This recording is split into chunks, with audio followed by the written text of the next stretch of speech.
హరి ఓం.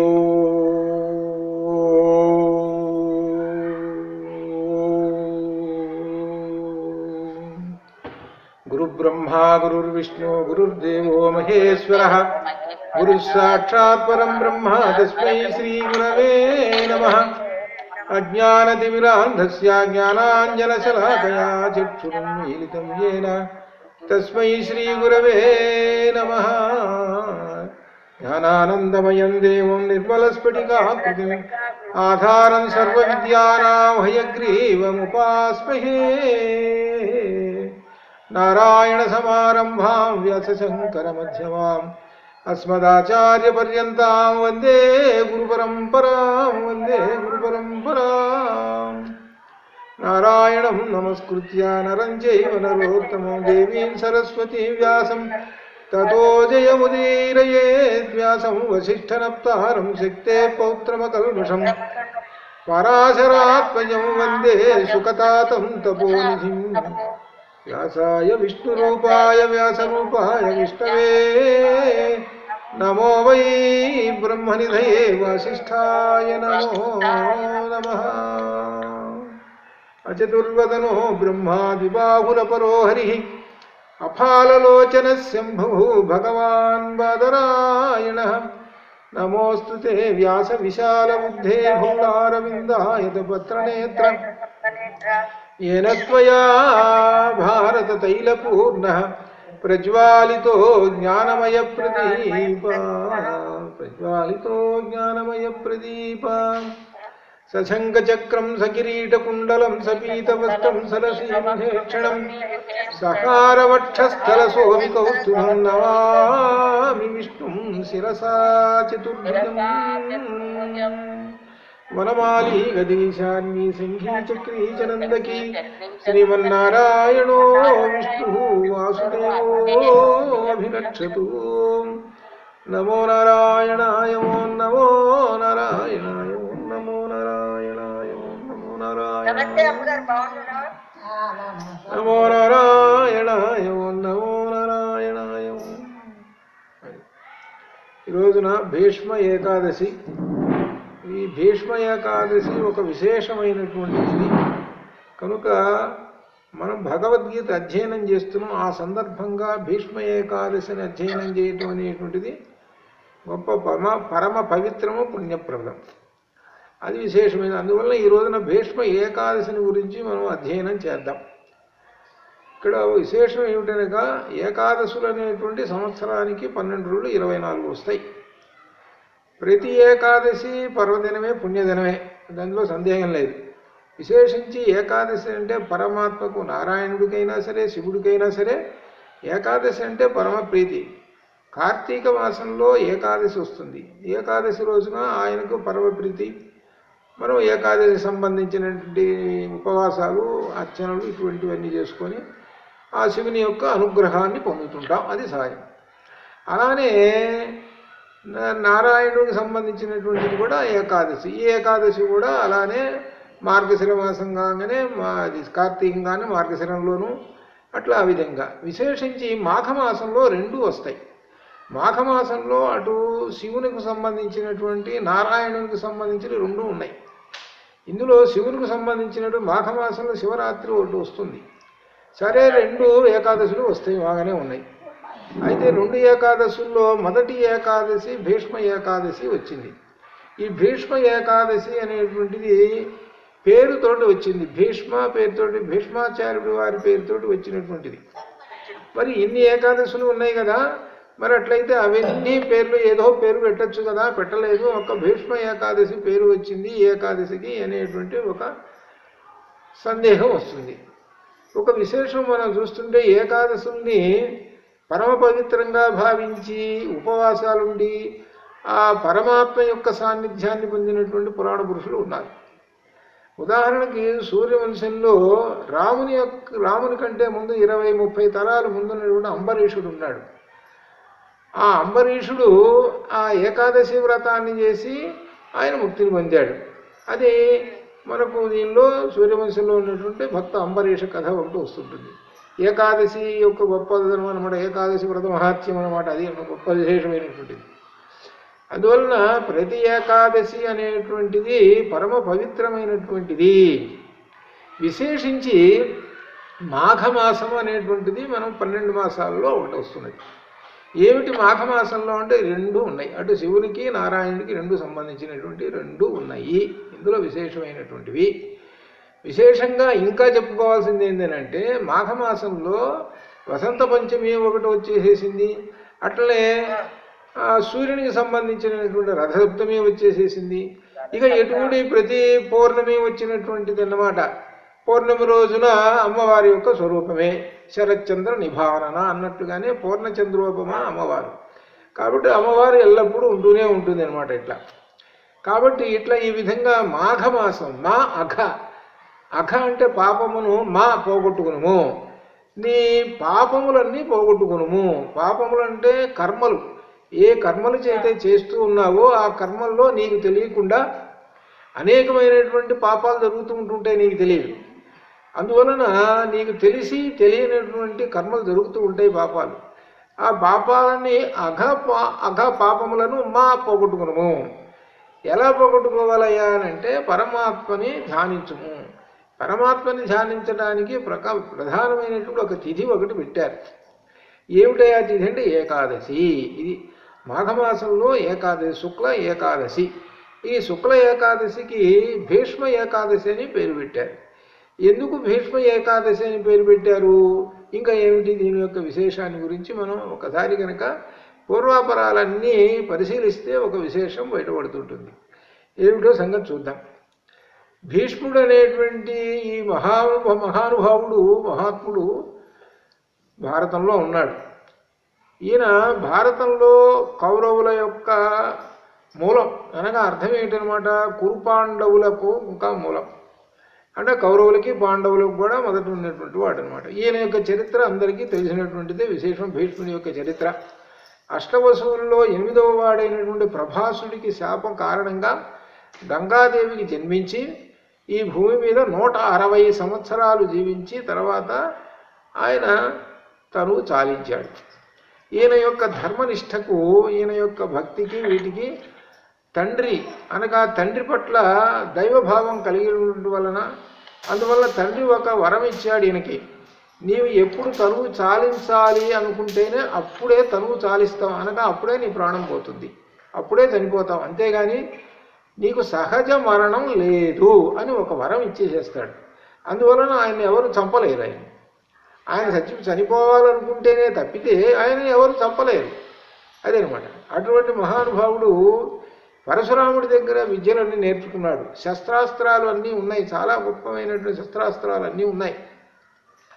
సరే, ఆ తర్వాత క్రమక్రమంగా ఈ భారతం, మరి తర్వాత భారతంలో ఉన్నట్టు ధృతరాష్ట్రుడు, పాండురాజు వీళ్ళందరూ వస్తున్నారు. వాళ్ళందరినీ సంరక్షించుకుంటూ, పాండురాజుని ధృతరాష్ట్రుని సంరక్షించుకుంటూ, అట్లనే వాళ్ళకి జన్మించినటువంటి కౌరవుల్ని, 100 కౌరవుల్ని, పాండవుల్ని 105 మందిని వాళ్ళని పోషించుకుంటూ, ఆ రాజ్య పరిపాలన చేసుకుంటూ, వాళ్ళ పేరు మీద రాజ్య పరిపాలన చేసుకుంటూ ధర్మంగా ఆయన రాజ్యాన్ని పరిపాలిస్తున్నాడు, హస్తినాపురాన్ని. ఇలా జరుగుతూ ఉన్నది. ఇలా జరుగుతున్నది. కొంతకాలానికి కౌరవులు పాండవులు పెద్దవాళ్ళు అయినారు. ఆ తర్వాత వాళ్ళకి కథ అంతా మనకు తెలిసినటువంటిదే. కౌరవులు పాండవుల యొక్క చరిత్ర అంతా మనకు తెలిసినటువంటిదేను. ఇంకా ఈ యుద్ధం వచ్చేసింది.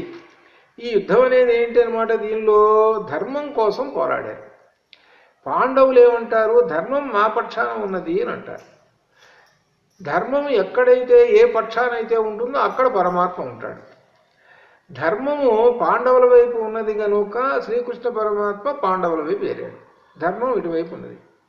కౌరవులు ఏమంటారనంటే, మాకు మహాపరాక్రమం ఉన్నది, మమ్మల్ని ఎవరు జయించలేరు, అటువంటి వాళ్ళం మేము, మీకు భయపడి మీకు ఆస్తి ఇస్తామా, ఆ రాజ్య భాగం ఇస్తామా, కాబట్టి ఇవ్వము, చేతనైతే మీరు గెలుచుకోండి యుద్ధరంగంలో అన్నారు. సరే, దానికి ఇష్టపడి ఆ పాండవులు కృష్ణ పరమాత్మ యొక్క అండ చూసుకొని, ఆ కృష్ణ పరమాత్మ యొక్క అండ చూసుకొని యుద్ధం చేశారు. ఇప్పటికి 5150 సంవత్సరాల క్రితం, 5150 సంవత్సరాల క్రితం కురుక్షేత్రంలో యుద్ధం చేశారు వాళ్ళు. ఆ యుద్ధం చేస్తే చివరికి కౌరవులందరూ నశించారు. పాండవులు 5గురు జీవించి ఉన్నారు. ఇది మనకు తెలిసినటువంటి కథ. ఇది ఇక్కడ విశేషం ఏమిటంటే తెలుసుకోవాల్సింది, మొదటి రోజున యుద్ధం ప్రారంభం అవుతున్నది. యుద్ధం ప్రారంభమైనప్పుడు అర్జునుడు ఏమన్నాడంటే, నేను యుద్ధం చేయలేను, వీళ్ళందరినీ ఎలా చంపేది ఏమిటి అనేటువంటి దాన్ని చెప్పుకుంటూ వచ్చాడు. కానీ దుఃఖిస్తూ ఉన్నాడు. అప్పుడు కృష్ణుడు అన్నాడు, భగవద్గీతను ఉపదేశించాడు, కర్తవ్య బోధ చేశాడు. కర్తవ్య బోధ చేసి ఆయన ఏం చెప్పాడంటే, నేనే పరమాత్మను, నేనే భగవంతుడనే చెప్పాడు. తన అవతార ప్రకటన చేసేసాడు. యదా యదా హి ధర్మస్య గ్లానిర్భవతి భారత అభ్యుత్థానమధర్మస్య తదాత్మానం సృజామి పరిత్రాణాయ సాధూనాం వినాశాయ చ దుష్కృతాం ధర్మ సంస్థాపనార్థాయ సంభవామి యుగే యుగే అని తానే చెప్పుకుంటూ వచ్చేసేసాడు. చివరికి 11వ అధ్యాయంలో తన విశ్వరూప సందర్శనం చూపించాడు. పరమాత్మ యొక్క విశ్వరూప దర్శనం చేసుకున్నటువంటి వాళ్లకు పరమ శాంతము ఉంటుంది. విశేషించి పరమాత్మ సాక్షాత్కారం కూడా కలుగుతుంది. ఆ విశ్వరూప సందర్శనంలో గొప్ప విశేషం అది. అలా మొత్తం భగవద్గీత అంతా ఉపదేశించేసేసాడు. యుద్ధం అంతా అయిపోయింది. సరే, ఇక్కడ సందర్భం ఏమిటంటే యుద్ధం ప్రారంభమైంది. 10 రోజులు యుద్ధం చేశాడు.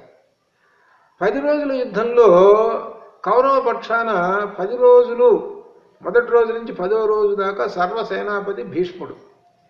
భీష్ముడిని ఎందుకు పెట్టారు కౌరవులు అని అంటే, భీష్ముడిని ఎవరు జయించలేరు, ఆయన్ని ఎవరు సంహరించలేరు, కాబట్టి పాండవులు ఓడిపోతారు, కాబట్టి మనకు జయం తథ్యము అని దుర్యోధనుడి యొక్క ఊహ.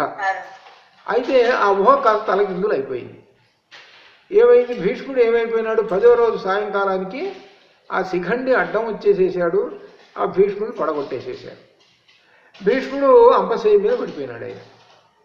భీష్ముడు అంపశయ్య మీద పడిపోయినాడు. ఇక వెంటనే సంజయుడు పరిగెత్తుకుంటూ వెళ్ళాడు. క్షణంలో వెళ్ళాడు. ఆ ధృతరాష్ట్రుడికి ఏమండి ఇదంతా జరిగిందండి, ఈ భగవద్గీత ఇట్లా జరిగిందని చెప్పేసాడు. సరే, తర్వాత సంగతి. భీష్ముడు అంపశయ్య మీద పడ్డాడు. భీష్ముడు అంపశయ్య మీద పడ్డ తర్వాత ఆయన చనిపోవాలి అనుకుంటే చనిపోతాడు. ఆయన చేతిలో ఉంది ఆయన యొక్క ప్రాణం. కానీ ఆయన ప్రాణాలు వదలదలుచుకోలేదు. కారణం ఏంటి, అది దక్షిణాయనం.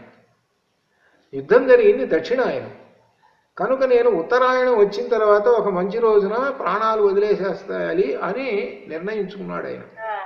అటువంటి ఆయనకు 54 రోజులు జీవించాడు. యుద్ధము ఏ రోజైతే పడ్డాడో అక్కడి నుంచి 54 రోజులు కనుక లెక్క వేసుకుంటే ఆ కాలంలో ఏకాదశి వచ్చింది, ఆ కాలంలో అష్టమి వచ్చింది, మాఘ అష్టమి వచ్చింది. మాఘ అష్టమి రోజున ఆయన పోయింది. మాఘ అష్టమి రోజున భీష్ముడు శరీరం వదిలేసేసాడు. ఇప్పుడు ఇక్కడ విశేషం, ఈ మధ్యలో ఏమిటి విశేషం మనం చూద్దాం.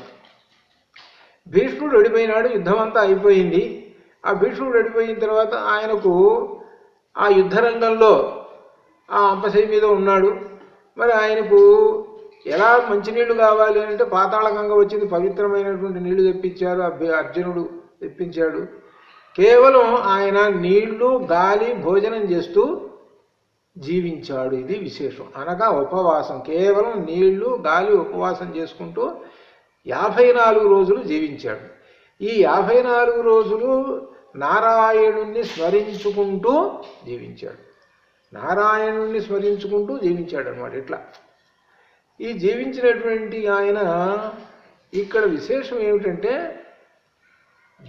యుద్ధమంతా అయిపోయిన తర్వాత పాండవులు రాజ్యాన్ని పొందారు, రాజరికం, ధర్మరాజు గారు రాజు అయిపోయినాడు. ఈయనందరూ బాగానే ఉన్నారు. ఇక్కడ యుద్ధరంగంలో మాత్రము భీష్ముడు అంపశయ్య మీద ఉన్నాడు. భీష్ముడు అంపశయ్య మీద ఉన్న తర్వాత ఆ భీష్ముడు తలుచుకుంటున్నాడు నారాయణుణ్ణి. నారాయణుని తలుచుకుంటున్నాడు అనమాట. నారాయణుని తలుచుకుంటుంటే అప్పుడు ఆ సందర్భంలో కృష్ణుడు ఎక్కడ ఉన్నాడు, పాండవుల దగ్గర కూర్చొని ఉన్నాడు. పాండవుల దగ్గర కాస్త వాళ్ళు ఏదో ఆట ఆడుకుంటున్నారు పాచికలతో. ఆ సందర్భంలో కృష్ణుడికి ఆ నారాయణుని, ఆ భీష్ముని యొక్క ప్రార్థన వినపడ్డది. ఆ సందర్భంలో కృష్ణుడు పాండవులతో అంటాడు, ఈ ఆట ఆపేసేద్దాము, భీష్ముడు నన్ను తలుచుకుంటున్నాడు, రండి భీష్ముడి దగ్గరికి పోదామని భీష్ముడి దగ్గరికి వెళ్ళిపోతాడు. భీష్ముడు ఎక్కడున్నాడు, కురుక్షేత్రంలో ఉన్నాడు. వీళ్ళు ఎక్కడున్నారు, హస్తినాపురం, ఢిల్లీలో ఉన్నారు. ఢిల్లీకి హస్తినాపురానికి ఇప్పుడు చూసిన హర్యానాలో ఉన్న హస్తినాపురానికి ఎంత దూరం ఉందో చూడండి. అక్కడికి వచ్చేసేసారు వీళ్ళు. అక్కడికి కృష్ణుడు పాండవులు వచ్చేసేసారు. వచ్చేసిన తర్వాత అప్పుడు ఆ కృష్ణ పరమాత్మ అంటాడు ధర్మరాజుతోటి, ఈ భీష్మాచార్యుడి దగ్గర చాలా విశేషాలు ఉన్నాయి, అవింత నేర్చుకోవయ్యా అన్నాడు. రాజనీతి ఉన్నది, ధర్మాలు ఉన్నాయి. రాజనీతి ఉన్నది, ధర్మాలు ఉన్నాయి, పరమాత్మకు సంబంధించిన విశేషాలు ఉన్నాయి. ఈయన ఒక సర్వస్వ విజ్ఞాన సర్వస్వ పేటిక. అది ఎవరు? భీష్ముడు ఒక విజ్ఞాన సర్వస్వ పేటిక. అటువంటి ఆయన దగ్గర నుంచి నీవు నేర్చుకో, అన్నీ విను అని చెప్పేశాడు. అంటే అప్పుడు ధర్మరాజు ఆ భీష్ముడి దగ్గర కూర్చొని సర్వం అన్నీ వింటాడు. భీష్ముడు చెప్తాడు, రాజనీతి అంతా చెప్తాడు, ఎలా రాజనీతి ఉంటుందో అదంతా చెప్తాడు. మధ్య మధ్యలో విశేషమైనటువంటి కథలు, ఒక విశేషంగా మనకు అందరికీ తెలిసినట్టు ఒక కథ ఉంది, అందరికీ తెలుసు, 3 చేపల కథ. 3 చేపల కథ ఎవరు చెబుతారు? భీష్ముడే చెబుతాడు. భీష్ముడు ధర్మరాజు చెబుతాడు. ఒక మడుగులో 3 చేపలు ఉన్నాయి, ఆ 3 చేపలు 3 విధాలైనటువంటివి. మొట్టమొదటి చేప బాగా తెలివి కలిగినటువంటి, ముందు జాగ్రత్త కలిగినటువంటిది. అట్లా మధ్యస్థుడు అనేటువంటి వాడు అప్పటికప్పుడు తప్పించుకుంటానంటాడు. మందుడు ఉంటాడు, బుద్ధిహీనుడు, వాడు అసలు తప్పించుకోలేడు, వాడు ఎంతసేపు ఉండి చివరికి నశిస్తాడు. ఇట్లా 3 రకములైనటువంటి వాళ్ళు ఉంటారయ్యా, ఇది నువ్వు గమనించుకోవాలి, ఇట్లా ఉండాలి, ముందు జాగ్రత్త అనేది ఉండాలి అనేటువంటిది 3 చేపల కథ కూడా చెప్తాడు ఆయన. ఎందుకంటే ప్రస్తుత కాలంలో 3 చేపల కథ అందరికీ తెలుసు, కానీ ఎవరు చెప్పారు, ఎవరెవరి సంగతి ఆ సంగతి విషయం తెలియదు అనమాట. అది అట్లా అనమాట. ఇట్లా ఈ విధంగా చెప్పిన తర్వాత ఆ ధర్మరాజు గారు అడుగుతాడు, భీష్ముడిని అడుగుతాడు, అయ్యా నీకు ఇన్ని తెలుసు కదా, ఇన్ని తెలుసు కాబట్టి ఏ దేవుణ్ణి అర్చించాలి అది అర్థం. ఏ దేవుణ్ణి అర్చించాలి, ఎలా అర్చించాలి, ఏ దేవుడు పరముక్తినిస్తాడు, ఒక 6 ప్రశ్నలు గుప్పించేసేసాడు. 6 ప్రశ్నలు గుప్పించేసేటప్పటికీ ఆయన చెబుతాడనమాట. అక్కడ ఎదురుగా శ్రీకృష్ణ పరమాత్మ ఉన్నాడు, శ్రీకృష్ణ పరమాత్మను చూస్తున్నాడు. ఆ చూసి చెబుతున్నాడు, శ్రీకృష్ణ పరమాత్మయ్య శ్రీమన్నారాయణుడు. ఆయన చూస్తూ చెప్పాడనమాట, శ్రీమన్నారాయణో విష్ణు వాసుదేవోభిరక్షతు. అదయ్యా ఆయనయ్యా, ఆయనని కనుక మనం అన్ని విధాల అంటే ఏమిటి, అర్చనకి ఆయనేను, ధ్యానానికి ఆయనేను, మంత్రానికి ఆయనేను, సర్వము ఆయనేను, నమో నారాయణాయ అనే విధంగా చెప్పి విష్ణు సహస్రనామాలు చెప్పాడు. విష్ణు సహస్రనామాలు 1000 చెప్పాడు. సహస్ర అంటే దానికి అర్థం 1000 అని అర్థం. కానీ మన సంస్కృతంలో సహస్ర అనే దానికి సందర్భానుసారంగా అర్థం చేసుకుంటే అనేకము అని అర్థం. అనేకం కేవలం 1000 లెక్క పెట్టుకోవాల్సిన పనే లేదు. అనేకం ఉన్నాయి, అనేకంలో ఒక 1000 చెప్పాడు ఆయన. అనేకంలో 1000 చెప్పాడు. మరి భీష్ముడు 1000 చెప్పాడు కదా, భీష్ముడికి ఎట్లా తెలుసు? భీష్ముడికి ఎట్లా తెలుసు అని అంటే, భీష్ముడి తండ్రి అయినటువంటి శంతనుడు ఉన్నాడు, శంతనుడు చెప్పాడు. శంతనుడు భీష్ముడికి 1000 నామాలు చెప్పాడు. శాంతనవం అని దీనిలో ఒక పదం వేస్తాడు. శంతనుని యొక్క కుమారుడైనటువంటి వాడు అంటే దాని అర్థం శంతనుడి నుంచి వచ్చి సంక్రమించింది. ఇక్కడ ఒక విశేషం ఉన్నది ఏమిటంటే తండ్రి దగ్గర ఏదైతే సంపద ఉందో, ఇప్పుడు ఉందనుకోండి, తండ్రికి సంపద ఉన్నది, కొంత ఆస్తి ఉంది, ఆస్తి ఏమవుతుంది, కుమారుడికి వచ్చేస్తుంది ఆస్తి. అది భౌతిక సంపద అయినటువంటిది. నీకు ఇల్లు, పొలాలు, వట్రాలు, ఆ విధంగా బంగారాలు అనేకమైన ఉన్నాయి. అవన్నీ ఎవరికి కొడుకు వచ్చేసేస్తాయి, ఆటోమేటిక్గా వచ్చేసేస్తే నువ్వు ప్రత్యేకంగా ఇదిగోరా తీసుకోనా ఇవ్వాల్సిన పని కూడా లేదు, అది ఇవ్వాల్సిన పని కూడా లేదు, అవి ఎటువంటి కొడుకు వచ్చేసేస్తాయి. కానీ నువ్వు ప్రత్యేకంగా ఇవ్వాల్సింది ఉంది. ఇదే దీనిలో విశేషం తెలుసుకోవాల్సింది. తండ్రి కొడుక్కి ఇవ్వవలసినది ఏమిటంటే జ్ఞాన సంపద ఇవ్వాలి. భౌతిక సంపద నువ్వు ఇవ్వాల్సిన పని లేదు, అవే వాడే అది సంక్రమిస్తాయి, ఆటోమేటిక్గా వచ్చేస్తాయి. జ్ఞాన సంపద మాత్రం నువ్వు ఇవ్వాలి. నీవు జ్ఞానం సంపాదించాలి, గృహస్థుగా జ్ఞానం సంపాదించాలి. జ్ఞానం సంపాదించి ఆ సంపాదించినటువంటి జ్ఞానాన్ని కుమారుడికి అప్పచెప్పేసేయాలి, ఇచ్చేసేయాలి, ఆ సంపదను ఇచ్చేసేయాలి. శంతనుడికి 1000 నామాలు వచ్చు ఆయనకి, ఆ శంతనుడికి వచ్చు కాబట్టి పిల్లవాడికి నేర్పేసేసాడు. అలానే గురువు గారు ఉంటాడు, ఆ గురువు గారికి వస్తాయి ఏదో కొన్ని మంత్రాలు వస్తాయి, కొన్ని శ్లోకాలు వస్తాయి, కొన్ని విశేషాలు వస్తాయి, అవన్నీ శిష్యులకి ఇచ్చేస్తాడు. అనగా ఈ సంపదని ఇట్లా పంచుతూ ఇచ్చిపోతూ ఉంటుండాలి. ఇది పరంపరగా జరగవలసినటువంటిది, ఇది పరంపరగా జరగవలసిందే కానీ మధ్యలో ఆగకూడదు. అట్లా అనమాట. కాబట్టి శంతనుడు విష్ణు సహస్రనామాలు భీష్ముడికి ఇచ్చాడు. భీష్ముడు తన మనవడైనట్టు ధర్మరాజుకి ఇచ్చేసేసాడు. ధర్మరాజుకి ఉపదేశం చేసేసాడు. ఇట్లా ఈ విధంగా ధర్మరాజుకి ఉపదేశం చేసేసాడు. ధర్మరాజు తీసుకున్నాడు. సరే, ఈ విధంగా వచ్చేసింది. సరే, బాగానే. ఇక్కడ ఒక విశేషం ఒకటి చెప్పుకోవాల్సింది ఉన్నది. ఏమిటంటే, ఆ సందర్భంలో పాండవులందరూ వచ్చారు, వింటున్నారు. ధర్మరాజుకి చెబుతున్నాడు, విశ్వం విష్ణు వషట్కారో భూత భవ్య భవత్ప్రభు అన్నీ చెప్పుకుంటూ వస్తున్నాడు. అంతా అయిపోయింది. అంతా అయిపోయిన తర్వాత అంతా బాగానే ఉన్నది. ధర్మాలు బాగా తెలిసినటువంటి వాడు. అట్లా ఈ విధంగా అనమాట. అప్పుడు ఏమన్నారనంటే, ఏమయ్యా నీకింత ధర్మాలు తెలుసు కదా, ధర్మాలు తెలిసినటువంటి వాడికి ధర్మ ఏవ జవతి, ధర్మో రక్షతి రక్షతి రక్షిత తెలుసు, ధర్మ ఏవ జయతి, ధర్మమే జయిస్తుంది అని సంగతి తెలుసు, నువ్వు అదే చెబుతున్నావు. ఇవన్నీ ధర్మమే రక్షిస్తుంది, ధర్మమే ఇదంతా చెబుతుంది కదా, ఇవన్నీ తెలుసు కదా నీకు. ఇన్ని తెలిసినటువంటి వాడివి ప్రశ్న వేస్తాడు. ఇన్ని తెలిసినటువంటి వాడివి అధర్మ పక్షాన ఎలా ఉన్నావు అని ప్రశ్న వేస్తాడు. నువ్వు ఉన్నది పాండవుల వైపు కదా ఉండాల్సిన, ధర్మపక్షం వైపు కదా. కౌరవుల పక్షం వైపున అధర్మపక్షం వైపు ఉండి యుద్ధం చేశావు.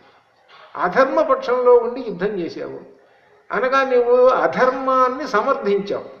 తెలిసి కూడా, ధర్మం తెలిసి కూడా అధర్మాన్ని నీవు ఏం చేశావు, సమర్థించావు. కాబట్టి ఇదేమిటి అని ప్రశ్న వేశారు. ప్రశ్న వేస్తే ఎవరో కాదు ప్రశ్న వేసింది, ద్రౌపది ప్రశ్న వేస్తుంది. ద్రౌపది ప్రశ్న వేస్తుంది అనమాట. నువ్వు అధర్మాన్ని చేసావు అని అంటే అప్పుడు అంటాడనమాట, నేను కౌరవుల దగ్గరే ఉండిపోయినాను, అనగా దుర్యోధనుడు వాళ్ళ దగ్గర ఉండిపోయినాను. వాళ్ళు ఇస్తున్నటువంటి ఆహారం ఏదైతే ఉన్నదో వాళ్ళ యొక్క ఆ స్థానంలో ఉండిపోయి, నేనే రాజును కాదు కదా, అక్కడే ఉండిపోయినాను ఒకటి. రెండో విశేషం ఏమిటంటే, నా యొక్క భౌతిక శరీరం అప్పటికి తెలిసినా కానీ నా భౌతిక శరీరము ధర్మాన్ని రక్షించలేకపోయినది అంతనే చెప్పాడు. ధర్మాన్ని రక్షించలేకపోయినది, తెలిసి కూడా ధర్మాన్ని రక్షించలేకపోయింది నా శరీరం. ఆ రోజున నేను కనుక ధర్మాన్ని రక్షించాలని ఎదురు తిరిగి నిలబడితే కౌరవులు వీళ్ళు ఎటుపోయి ఉండేవాళ్ళు. కానీ ఏమైందనమాట అప్పుడు ఆ పరిస్థితి, చూస్తూ ఉండిపోయినా నేను. పాండవులు ఎట్లయితే చూస్తూ ఉన్నారో, ద్రౌపదికి అవమానం జరుగుతుంటుంటే పాండవులు చూస్తూ ఉండిపోయినారు. ఏం చేశారు వాళ్ళు మాత్రం? అక్కడ అధర్మం జరుగుతున్నది, ఏం చూసలేదు. మరి పెద్దవాడు ఉన్నాడు కదా, ఎవరు భీష్ముడు అందరికన్నా పెద్దవాడు కదా, పెద్దవాడు ఉన్నాడు కదా, ఆయన కూడా చూస్తూ గుడ్లు అప్పు చెప్పుకుంటూ చూస్తూ కూర్చున్నాడు. ఇట్లా జరుగుతుంటుంటే వేలకుండా కూర్చున్నాడు. అనగా ధర్మాన్ని తెలిసి కూడా రక్షించలేదు నేను, అందుకు నేను ఇప్పుడు ఈ అంపశయ్యని, ఈ కర్మని, ఇక్కడ విశేషం తెలుసుకోవాల్సింది ఇదే, ఈ కర్మ ఫలాన్ని అనుభవిస్తున్నాను అన్నాడు. అది ఈ కర్మఫలాన్ని అనుభవిస్తున్నాను, ధర్మాన్ని రక్షించకుండా ఉన్నాను కనుక నేను ఈ కర్మఫలాన్ని అనుభవిస్తున్నాను. ఇదిగో మరి అంతటి మహారాజు కదా, ఎక్కడ బయట ఎక్కడ పడుకున్నాడు ఈయన? చలిలో ఉన్నాడు. చలి, మాఘమాసం అంటే కార్తీక మాసం దగ్గర నుంచి మాఘమాసం అంటే ఓపెన్ ప్లేస్ కదా అంతా. ఆ ఓపెన్ ప్లేస్లో ఎట్లా ఉన్నాడు? చలి. మధ్య మధ్యలో ఏమైనా వర్షం పడుతుంటుంది, అలానే చలి, మంచినీళ్ళే తాగుతాడు, ఇంకేమీ లేదు. మరి ఇట్లా ఉన్నాడు అనమాట. ఇట్లా అలా నేను అనుభవిస్తున్నాను. ఈ ధర్మాన్ని రక్షించలేదు కనుక ఆ ప్రారబ్ధ కర్మను నేను అనుభవిస్తున్నాను. అందుకనే భీష్ముడిని గురించి తెలుసుకోండి అని చెప్పటం. మీరు ఏవైనా సరే అధర్మాన్ని పాటించినా, ఒకటి ధర్మాన్ని రక్షించకపోయినా, అధర్మాన్ని పాటించినా ధర్మాన్ని రక్షించకపోయినా ఈ ప్రారబ్ధ కర్మ ఈ జన్మలోనే అనుభవించి తీరాలి అని చెప్పటం అనమాట భీష్ముడిని బట్టి. కాబట్టి భీష్ముడు ఎటువంటి ఆయన యోగం ప్రకారంగా యోగం ఇవన్నీ వచ్చు కాబట్టి ఆయన కేవలం మంచినీళ్ళు తాగుతూ గాలి పీల్చుకుంటూ బతికాడు ఆయన. కాబట్టి నేను ఇట్లా బతికాను ఈ విధంగా ఈ 54 రోజులు ఇట్లా ఈ విధంగా జీవించాడనమాట ఆయన. కాబట్టి నాది దోషమే, నేను ఒప్పుకుంటున్నాను దోషమే. ఆ దోషానికి శిక్ష అనుభవిస్తున్నాను నేను. అంటే ఇప్పుడు చెల్లు కావాలి. ఇప్పుడు ఏం చేస్తాడు, ఒక దొంగవాడు ఉన్నాడు, దొంగతనం చేశాడు, శిక్ష వేస్తారు, 2 సంవత్సరాలు అంటారు. అంటే అప్పుడు ఏంటి, నేరానికి శిక్ష ఈక్వల్ అయిపోతుంది, వాడి యొక్క నేరం దోషం పోతుంది. పోయి ఎప్పుడు పవిత్రుడైపోతాడు. అట్లనే ఈ జన్మలో చేసుకున్నటువంటి వాటికి ఆ శిక్ష అనుభవించితే ఈ జీవుడు పవిత్రుడైపోతాడు. కాబట్టి ఆ శిక్ష అనుభవించే కాలంలో భీష్ముడు ఏం చేశాడు, శ్రీమన్నారాయణుణ్ణి ప్రార్థించాడు. అది శిక్ష అనుభవించిన ప్రారంధ కాలం వచ్చినప్పుడు, ప్రారంధ కర్మ అనుభవించాల్సి వచ్చినప్పుడు, ఇదే అందరూ తెలుసుకోవాల్సింది. ఇది భీష్ముడి గురించి. ప్రారంధ కర్మ అనుభవించవలసి వచ్చినప్పుడు భగవంతుణ్ణి ధ్యానించండి. ధ్యానిస్తే అప్పుడు నీకు ఆ పాపహరం. అది అన్నమాట. కాబట్టి ఏమండి మరి భగవంతుని విష్ణు సహస్రనామాలు ధ్యానించండి, చదవండి అన్నారు కదా, మరి అట్టయితే నేనేం పాపం చేశాను ఏమో నాకు తెలియదు కదా. అయ్యా, ప్రతివాడికి తెలియదు, తెలుసో తెలియక చేస్తున్నారు, తెలిసో తెలియకో చేస్తున్నారు. కనుక పాపహరం కనుక ఆ ఏకాదశి రోజున పరమాత్మకు ఉపవాసం ఉండి, లేకపోతే ఎట్లా నీకు తోచిన విధంగా అర్చనలు చేసుకొని శ్రీమన్నారాయణుని ఆ విష్ణు సహస్రనామాలను అర్థవంతంగా, అనగా ఒక్కొక్క నామం చదువుతుంటుంటే విశ్వం విష్ణు వషట్కారో విశ్వం విష్ణు అనేటప్పటికీ మహా అర్థం అంతా వచ్చేసేస్తుంటుంది, పరమాత్మ యొక్క స్వరూపం అంతా వచ్చేసేస్తుంటుంది. అలా ఈ విధంగా మొత్తం 1000 నామాలని నీవు అర్థయుక్తంగా చదువుకొని ఆ పరమాత్మని ధ్యానం చేయవయ్యా. ఆ పరమాత్మని ధ్యానం చేస్తే అప్పుడు నీకు పాపహరం. ఇది భీష్ముడిని గురించి మనం తెలుసుకోవాల్సినటువంటి విశేషము. ఇది విశేషం, అదే అన్నమాట గొప్ప విశేషం. కాబట్టి భీష్ముడి దగ్గర ఉన్నటువంటి ఆ జ్ఞానపేటికను, భీష్ముడి దగ్గర ఉన్నటువంటి ఆ జ్ఞానపేటికను ఆ భీష్ముడు తన వంశానికి సంబంధించినటువంటి, చూడండి ఎవరు, ధర్మరాజు మనవడికి ఇచ్చేసేసాడు ఆస్తిని. ఇది నిజమైన ఆస్తి. అంటే ఇది తండ్రి కుమారుడికి ఇచ్చేటువంటి నిజమైన ఆస్తి ఏమిటయ్యానంటే జ్ఞాన సంపద. ఇది అందరూ తెలుసుకోవాల్సింది. ఇది భీష్ముడిని గురించి తెలుసుకోవాల్సింది. అది ఏమంటే నేను మహా ఆస్తి ఇస్తానండి, ఓ 4 ఇళ్ళు ఇస్తాను, 4 కోట్లు ఇస్తాను, అవి ఇస్తాను, ఇవి ఇస్తాను అంటారు. ఇది భౌతిక సంపద. ఇచ్చేసో బాగానే ఉంది.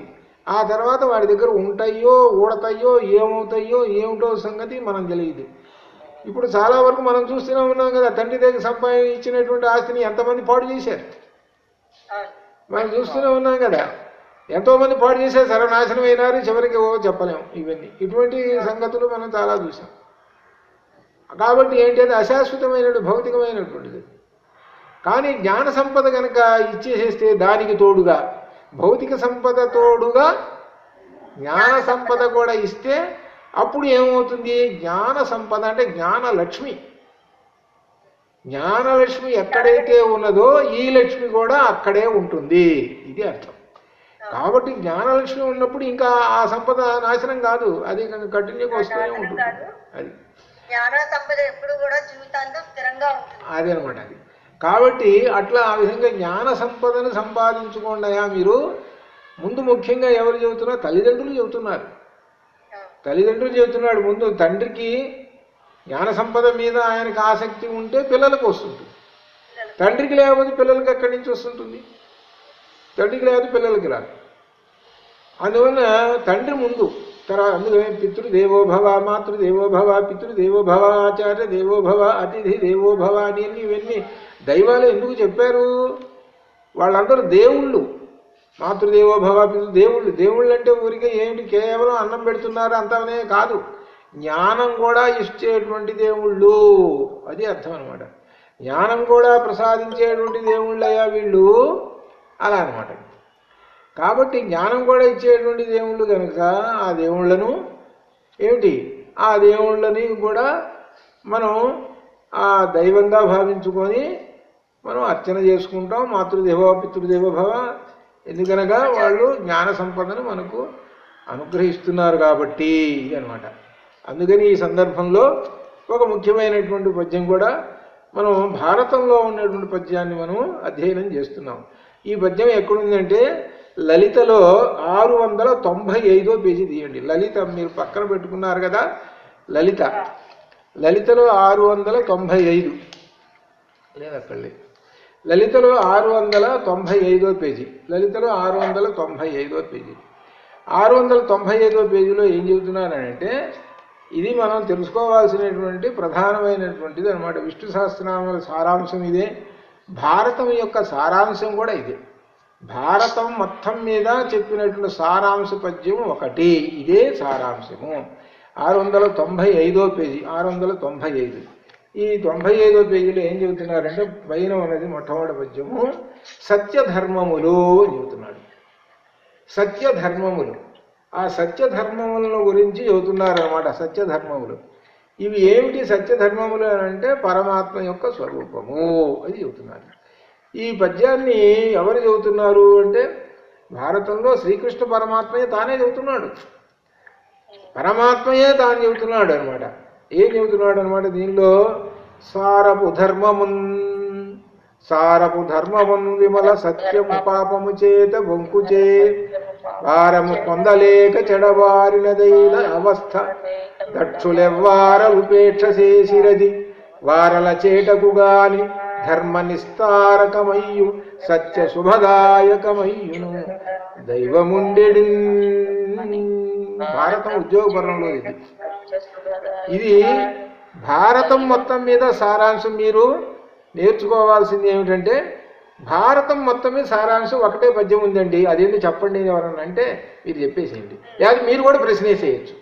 భారతం మొత్తం మీద ఒక సారాంశ పద్యం ఉంది, అది కృష్ణుడే చెప్పాడు, ఆ పద్యం చెప్పండి అంటే ఈ పద్యం ఎంత గొప్ప పద్యమో తెలుసండి ఇది. సారపు ధర్మమున్ విమల సత్యము పాపము చేత బొంకుచే. అది సారపు ధర్మమున్ పాపము చేత, అది మొదటి లైన్, జాగ్రత్తగా చూసుకోండి. మొదటి లైన్ చూస్తున్నారా? సారపు ధర్మమున్ పాపము చేత ఒకటి, 2 విమల సత్యము బొంకుచే. అది అర్థమైందా ఇప్పుడు? విమల సత్యము బొంకుచే. ధర్మమేమో పాపము చేత కష్టం పడుతున్నది. ధర్మము పాపం వెంటబడ్డది, అది పాపం వెంటబడి పాపం తూట్లు పొడుస్తున్నది ధర్మానికి ఒకటి. 2 విమల సత్యము, సత్యం అనేటువంటి సత్యదేవతని బొంకుచే అన్ని అసత్యాలు. సత్యం పలకరా అంటే వాడు అసత్యమే పలుకుతాడు, పొద్దున్న లేచిన ఒంట్లో నుంచి వచ్చేదన్నీ అసత్యాలే. ధర్మం పాటించడాలంటే అన్నీ అధర్మాలే. కాబట్టి సత్యము లేదు వాడి దగ్గర, ధర్మము లేదు. ఈ 2 ఏమైనా వాడిలో నాశనం అయిపోతున్నాయి. అనగా సత్యము ధర్మాలు ఎవరు? వీళ్ళిద్దరూ అనగా నారాయణ స్వరూపము. నారాయణ స్వరూపం. నారాయణునికి ద్రోహం చేస్తున్నారు అంటే ఏమిటంటే 690. నారాయణునికి ద్రోహం చేస్తున్నారు అంటే అర్థము సత్యాన్ని పాటించడం లేదు, ధర్మాన్ని పాటించడం లేదు. అందుకనే వేదం ఏం చెబుతున్నది? సత్యం వద ధర్మం చరా అని చెబుతున్నది వేదం. సత్యం వద ధర్మం చరా అని చెబుతున్నది. సత్యం పలకండయా, ధర్మాన్ని ఆచరించండియా అని చెబుతున్నది. ఏం చేస్తున్నారు? రెండిటికి వ్యతిరేకం చేస్తున్నారు. రెండిటికి వ్యతిరేకం చేసేటప్పటికీ ఏమవుతుందనమాట? అప్పుడు పరమాత్మ ధర్మ సంస్థాపనార్థాయ సంభవామి యుగే యుగే. అప్పుడు ఆయన తీసుకోవాల్సి వస్తుందన్నమాట. ఇక్కడ ఏం చెప్పాడు? ఈ రెంటికి బాధ్యత మనుషులకే అప్పచెప్పేశాడు. ఎలా అప్పచెప్పేశాడనంటే, దక్షులు అనగా సమర్థులు ఉంటారు. ధర్మానికి అధర్మం జరుగుతుంటే అధర్మాన్ని ఎదుర్కొనేటువంటి సమర్థత కలిగినటువంటి దక్షులు ఉన్నారు, సమర్థత. వాళ్ళు చూస్తూ ఉన్నారనుకోండి, వాళ్ళకి పాపం వస్తుంది అన్నాడు. అది ఇక్కడ జాగ్రత్తగా అర్థం చేసుకోవాల్సింది ఏంటి? అధర్మాన్ని ఎదుర్కొండేటువంటి శక్తి ఉన్నది కొంతమందికి, అధర్మాన్ని. కానీ చూస్తూ మెదలకుండా చోద్యం చూస్తూ ఉన్నారు, వాళ్ళకి పాపము కలుగుతుంది. దానికి ఉదాహరణ ఎవరు? భీష్ముడు. అది అది దానికి ఉదాహరణ భీష్ముడు. నువ్వు పాపం జరుగుతున్నది, అధర్మం. ద్రౌపదిని అవమానపరుస్తున్నారు, చూస్తూ అందరూ చూస్తున్నట్టుగా నువ్వు చూస్తున్నావు. నువ్వు ఎదుర్కోలేకపోయినావు కదా, నువ్వు సమర్థుడివే కదా, సమర్థుడివైనా కానీ ఎదుర్కోలేకపోయినావు. కాబట్టి ఏంటనమాట, అధర్మాన్ని సమర్థించావు. కాబట్టి నీవు ప్రారంభ కర్మ అనుభవించాల్సిందే. ప్రారంభ కర్మ అనుభవించాలి. 54 రోజులు ఇవో బాణాలు పుచ్చుకొని అట్లా పడి ఉన్నాం. అట్లా అనమాట. అది బాణాలు పుచ్చుకొని అట్లా పడి ఉన్నాం అనమాట. ఇట్లా ఈ విధంగా అనమాట. కాబట్టి 695. కాబట్టి ఆ ధర్మాన్ని పాటించేవాళ్ళు సరే, అధర్మాన్ని పాటిస్తే ఇది ప్రారంభ కర్మ అనుభవించాలి. ఇప్పుడు ఉన్నారనుకోండి, సదాచార ప్రవర్తిక, సదాచార ప్రవర్తిక, సదాచార ప్రవర్తిక. సదాచారములు, మంచి ఆచారములు ఉన్నటువంటి వాళ్ళందరూ ధర్మాన్ని పాటించేటువంటి వాళ్ళు. సదాచారాలు లేవనుకోండి, వాళ్ళ దగ్గర దురాచారాలు ఉన్నాయంటే అధర్మం అంతే.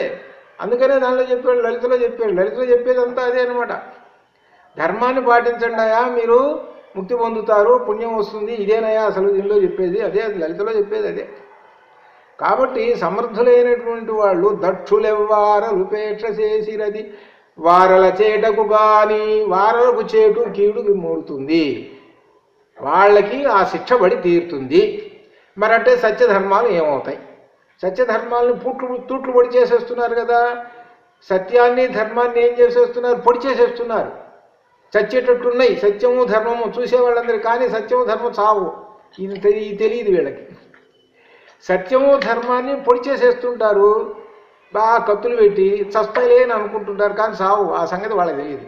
సత్యము ధర్మం ఎవరు? పరమాత్మయ్యా. పరమాత్మను ఏం పొడుస్తావయ్యా నువ్వు? పరమాత్మను ఏం చంపుతావయ్యా? నీ ఉద్దేశంలో ఏమనుకుంటావు? సత్యధర్మాలు ఏమన్నాయిలే, చంపేశానులే అని అనుకుంటావు. కానీ అవి ఏం చచ్చిపోయేవి కావు అవి. కానీ ఆ సత్యధర్మములు ఎవరు? పరమాత్మ స్వరూపము. ఆ పరమాత్మట చెబుతున్నాడు, ధర్మనిస్తారకమయ్యు సత్య శుభదాయకమయ్యును దైవముండెడు.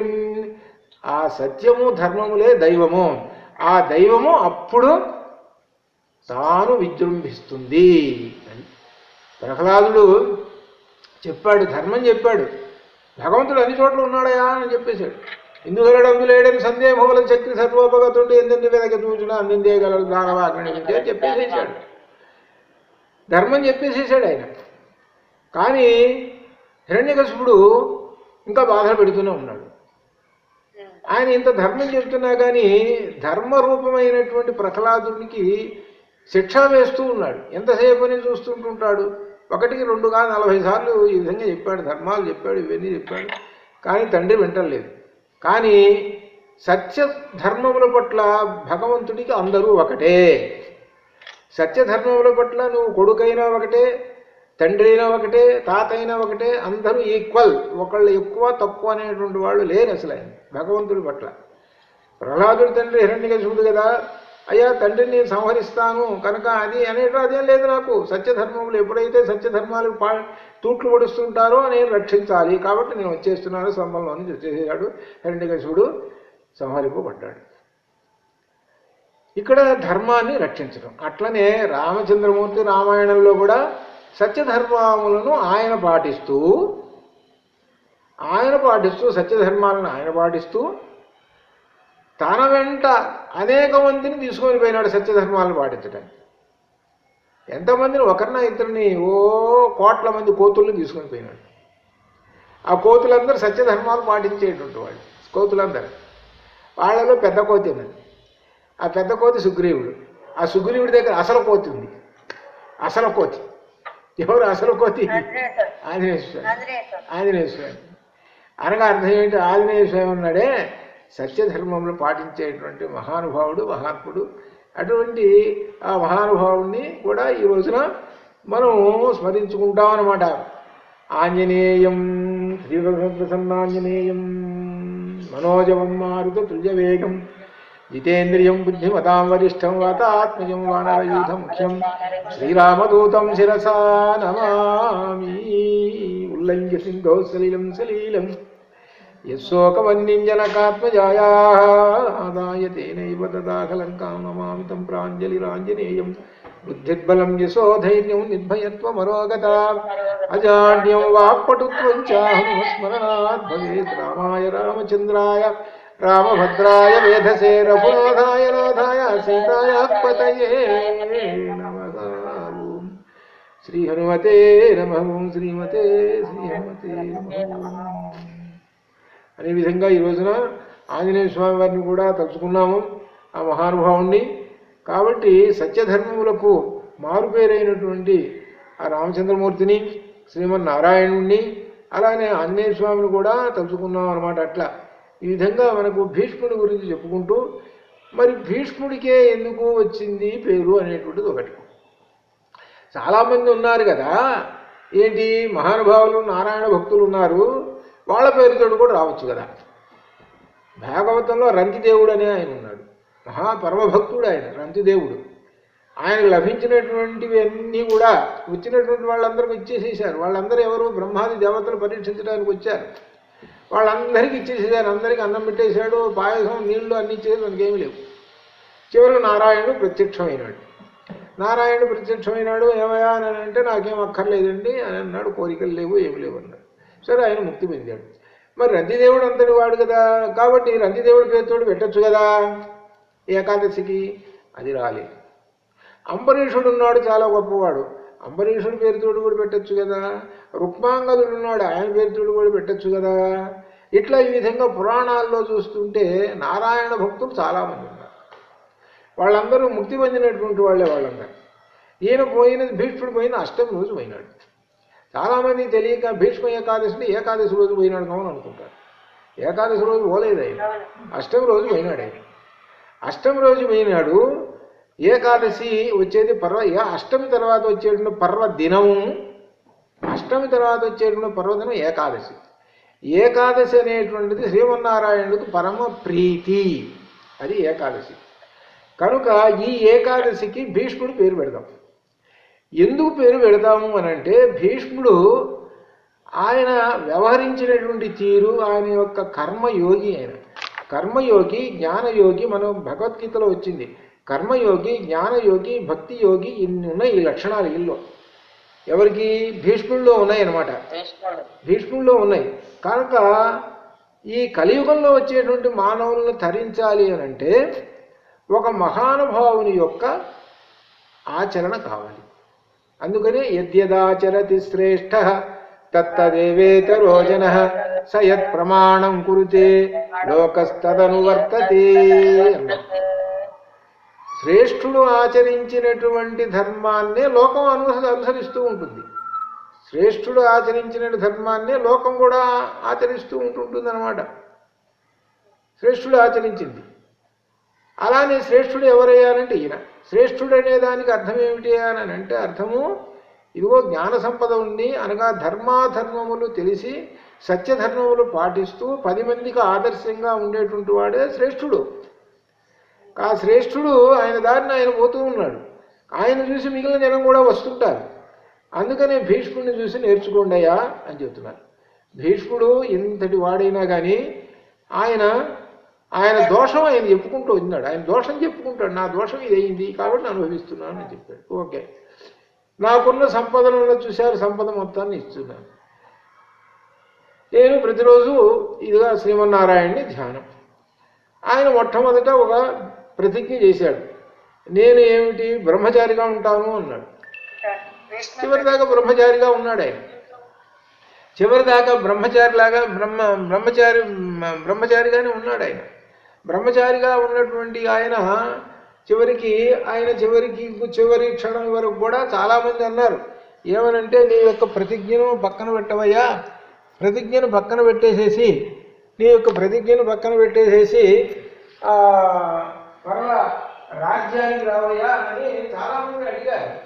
అడిగితే ఆ సందర్భంలో ఆ భీష్ముడు అంటాడు, నేను ఒకప్పుడు ప్రతిజ్ఞ చేశాను. ఆ ప్రతిజ్ఞ చేసినప్పుడు అన్నీ పంచభూతముల సాక్షిగా నేను ప్రతిజ్ఞ చేశాను. పంచభూతముల సాక్షిగా, ఆ పంచభూతముల సాక్షిగా ప్రతిజ్ఞ చేశాను కనుక మరలా ఇప్పుడు నేను మా పంచభూతముల సాక్షిగా ప్రతిజ్ఞ చేశాను కనుక నేను మళ్ళీ ఇప్పుడు మరలా పూర్వస్థితికి మళ్ళీ నేను రాలేను అని చెప్పేసేసాడు. కాబట్టి నేను ఇలానే ఉండిపోతాను అన్నాడు. అనగా ఒకసారి ఒక ప్రతిజ్ఞ చేస్తే, ఒక మాట గనక అంటే ఆ మాటను కట్టుబడి ఉండాలి. చాలామంది ఏమన్నారు, వదిలేసేవయ్యా ఇంకేముంది అని అన్నారు, చాలామంది అన్నారు. కానీ దానికి ఆయన ఒప్పుకోలేదు. రామచంద్రమూర్తి కూడా ఏం చేశాడు, అడవికి వచ్చేసేసాడు. అడవికి వచ్చిన తర్వాత అన్నారు, దశరథుడు వెళ్ళిపోయినాడు, ఆయనతో పాటు వెళ్ళిపోయింది ఆ మాట కూడా. ఆ కైకేయికి ఇచ్చినటువంటి మాటలు కూడా పక్కన పెట్టేసేయి. కైకేయి ఇప్పుడు ఏం చేస్తుంది, ఏం చేయలేదు కనుక మేమందరం ఒప్పుకుంటున్నాము, నువ్వు తిరిగి అయోధ్యకు వచ్చేసి రాజ్యాంగానికి పరిపాలించవయ్యా అన్నాడు. అది కుదరదు. సత్యధర్మములంటే ఇదే. ఒకప్పుడు సత్యము ధర్మము, సత్యము ఎల్లప్పుడూ ఒకటిగానే ఉంటుంది. సత్యానికి మార్పులు ఉండవు. ఎన్ని యుగాలు మారినా, ఎన్ని కల్పాలు వచ్చినా, ఎంత వచ్చినా సత్యము ఒకటే, సత్యము మారదు. సత్యానికి కట్టుబడి ఉండవలసిందే. ధర్మాలు ఉంటాయి, ఆచరణ ధర్మాలు, ఒక్కొక్క యుగ ధర్మం వస్తుంటుంది. ఆ యుగ ధర్మాలని బట్టి కొన్ని మార్పులు, కొన్ని సవరణలతోటి ఉంటాయి. కానీ సత్యము మాత్రం ఎల్లప్పుడూ ఒకటే. సత్యము ఆ రోజు పలికాను నేను. ఏమని పలికాను నేను, అడవికి వెళ్ళిపోతున్నాను, 14 సంవత్సరాలు ఉంటాను, అట్లానే నీ యొక్క మాటను నేను పాటిస్తాను అని అన్నాను, వచ్చేసేసాను. మళ్ళీ తిరిగి వస్తున్నానంటే సత్యాన్ని అతిక్రమించినట్లే కదా. కాబట్టి సత్యాన్ని నేను పాటించాలి. అందుకనే ఇక్కడ ఏంటంటే సత్యధర్మములు పాటించేటువంటి వాళ్ళు ఎవరో వాళ్ళే శ్రేష్ఠులు. అందుకనే రామచంద్రమూర్తిని ఆదర్శంగా తీసుకోండి. అందుకనే రామాదువత్తు వర్తితవ్యం, రాముని వలె జీవించుము, నా రావణాదివతు, రావణుని వలె జీవించము. ఇది ఎందుకంటే దీనిలో సత్యధర్మములు ప్రధానం. సత్యధర్మములు పాటించినటువంటి రావణాసురుడు ఉన్నాడే, ఆయన లోకానికి కంటకుడైనాడు. కనుక అటువంటి వాడిని పక్కన పెట్టేసేసేయాలి. సత్యధర్మములు ఎవరైతే ఉన్నారో వాళ్ళు. అందుకనే యదా హి ధర్మస్య గ్లానిర్భవతి భారత అభ్యుత్థానం అధర్మస్య తదాత్మానం సృజామ్యహం. ఆ సందర్భంలో సత్యధర్మాలు రక్షించడానికి పరమాత్మ వస్తాడు. ఆ పరమాత్మ 10 మందికి ఆదర్శం అవుతాడు. ఆదర్శమయ్యి ఆయన యద్యదాచరతి శ్రేష్ఠ తత్తదేవేతరో జనః స యత్ ప్రమాణం కురుతే లోకస్తదనువర్తతే. అట్లా ఆ విధంగా ఉంటారు పరమాత్మ. అట్లానే పరమాత్మ మాదిరిగానే మహాపురుషులు కొంతమంది ఉన్నారు. ఆ మహాత్ముల్లో శ్రేష్ఠులైనటువంటి వాళ్ళలో భీష్ముడు ఒకరు. ఆ భీష్ముడు మనకు 5150 సంవత్సరాల క్రితం ఉన్నవాడు భీష్ముడు. ఆ భీష్ముడు ద్వాపర యుగాంతంలో ఉన్నాడు. ఆ భీష్ముని యొక్క చరిత్ర చదువుకొని భీష్ముడు ఏ విధంగా తన సత్యధర్మాలను పాటించాడో, ఆయనకున్నటువంటి జ్ఞాన సంపదను ఏ విధంగా ఇచ్చేసేసాడో, తన పరంపరగా వచ్చేటువంటి సంపదను మనవడికి ఇచ్చేసేసాడు. కనుక ఆ విధంగానే మానవులందరూ, ప్రజలందరూ కూడా జ్ఞాన సంపదను సంపాదించాలి. ఆ జ్ఞాన సంపదను సంపాదించడానికి మాఘమాసము బాగా అనుకూలమైనది. మాఘమాసంలో వర్షాలు ఉండవు, విశేషంగా వాతావరణం సమతూకంగా ఉంటుంది. కానీ ఉపవాసాలు ఉండటానికి కూడా తగినటువంటి కాలము.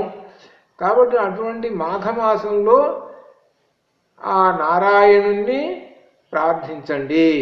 ఆ నారాయణుని ప్రార్థించడానికి ప్రధానమైనటువంటివి, సులభమైనటువంటివి విష్ణు సహస్రనామములు. ఆ విష్ణు సహస్రనామములని అధ్యయనం చేయండి. అధ్యయనం చేసి విష్ణు సహస్రనామాలని పాటించండి. విష్ణు సహస్రనామాలను పారాయణ చేయండి. విష్ణు సహస్రనామాలు పారాయణ చేసి ఆ భగవంతుని ముందు మీరు నమస్కారం చేయండి. ఆ నమస్కారమే ఏకాదశి. అనగా అర్థం ఏమిటి? 5 5 17 1 మనస్సు, 10 1 11 ఏకాదశ ఇంద్రియాలు. ఏకాదశి అంటే ఏకాదశ ఇంద్రియాలు. నీలో ఉన్నటువంటి ఏకాదశ ఇంద్రియాలను పరమాత్మ పాద పద్మముల యందు లగ్నము చేయుము అని అర్థం. అది నమస్కారం యొక్క అర్థం. నమస్కారం యొక్క అర్థం ఏంటంటే నీకు 11 ఇంద్రియాలు ఇచ్చాడు పరమాత్మ. 11 ఇంద్రియాలని దుర్వినియోగం చేసుకోవాలి. 11 ఇంద్రియాలని దుర్వినియోగం చేసుకోకు, సద్వినియోగం చేసుకోవాలి. ఆ సద్వినియోగం చేసుకోవాలంటే నీవు నీ ఇంద్రియాలని పరమాత్మ యొక్క పాదపద్మంలో ఎందు ఉంచుము. పాదపద్మంలో ఎందు ఉంచుమనంటే అర్థం ఏమిటి? జ్ఞానమునందు ఉంచుము. అందుకనే అమ్మవారి యొక్క పాదపద్మములు జ్ఞాన సముదాయం, అదే లలితా సహస్రనామాల్లో వస్తుంది అనమాట. అట్లా అనమాట. అనుకనే మనకు సౌందర్యలహరిలో కూడా వస్తుందన్నమాట. నిమజ్జన్మజ్జీవ షట్చరణతాం వస్తుంది. అమ్మవారి యొక్క పాదపద్మముల్లో ఉన్నటువంటి మకరందాన్ని ఆస్వాదించవయ్యా, ఆస్వాదించు. ఎలా అయితే 6 కాళ్ళ తుమ్మెద ఏ విధంగా ఆస్వాదించి తృప్తి పొందుతుంటుందో మకరందాన్ని, అట్లనే జీవుడు అయినటువంటి నీవు తుమ్మెదవి జ్ఞాన మకరందాన్ని ఆస్వాదించుము. జ్ఞానమే పరమాత్మ యొక్క స్వరూపము. ఆ పరమాత్మని అధ్యయనం చేసుకో, పరమాత్మని దర్శనం చేసుకో. పరమాత్మని దర్శనం చేసుకుంటే నీకు ముక్తి లభిస్తుంది. విశేషించి ఏమిటనమాట? పరమశాంతము కలుగుతుంటుంది. విశేషించి ఏంటి? పరమశాంతం. చిత్తము ఎల్లప్పుడూ ఎప్పుడు దేనిలో ఉంటుంది అని అంటే తాపంలో ఉంటుంది. ఎప్పుడు తాపం అంటే వేడి. సహజంగా భౌతికంగా ఎండలు కాస్తుంటే శరీరం వేడిగా ఉంటుంది అంటారు. అది దానికి ఏముంది, ఏదో కాసేపు ఐసు ఏది ఫ్యాన్ వేసుకుంటా ఇదంతా సరిపోతుంది. అది కాదు. అదేంటి ఉంటుంది, పోతుంది. కానీ మనస్సుకి తాపం అనేది ఉంటుంది. మనస్సుకు తాపం అంటే బాధ, వేడి. ఆ వేడి పోవాలి అని అంటే, మనస్సుకు వేడి పోవాలి అని అంటే నారాయణుని యొక్క ధ్యానం చేసుకో. అది అని చెప్తున్నాడు. నారాయణుని యొక్క ధ్యానము భీష్ముడు చేశాడు.